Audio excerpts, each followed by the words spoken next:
I've been here since 2019. I was a fat bastard before, putting it politely, over 100 kilos. Now I'm 3.5 years in and I have abs. I weigh 74 kilos and I'm fitter, healthier, a lot more energetic, and yeah, life's all good because of you, Steve.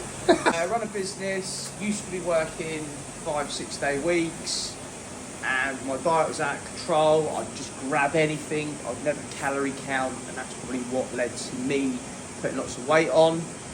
I then thought, right, I need to get in the gym. So I then trained, but I wasn't training correctly, so I wasn't seeing any gains or not really changing shape. I kept putting weight on. I then approached you, I think it was in the July or August 2019, and basically you kind of stripped my knowledge down back to basics in terms of fitness. And that famous saying that you always say to me, which stays with me today, is you can't outrun a fork, is so true. So what you're putting in and putting out is so important by tracking it. Now I've got to a point where I don't need to track it anymore because I understand the foods that I eat. I'm very strict Monday to Friday, let loose on the weekends because obviously I can, because of the program that I do with you, and I don't feel guilty if I have a cheat weekend like I used to.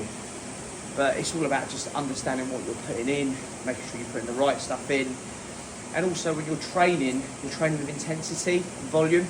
I think that's really important, whereas beforehand I'd just go for one muscular group per session, whereas now I'd do a whole body workout in a session, and that's the difference.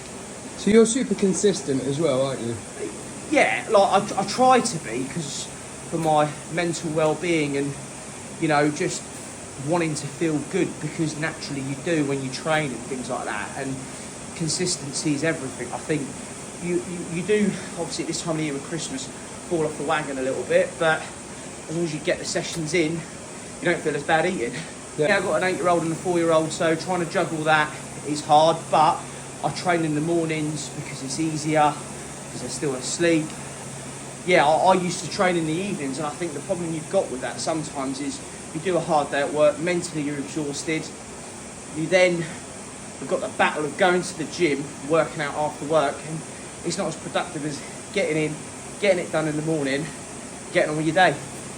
100% do it, it's changed my life for the better. And I think the friendships that you build up and the connections you build up from that is equally as important, because you've not just built a brand that's really respectable in the community, you've also built a community, which I love being a part of, like the Snowdonia trip and things like that.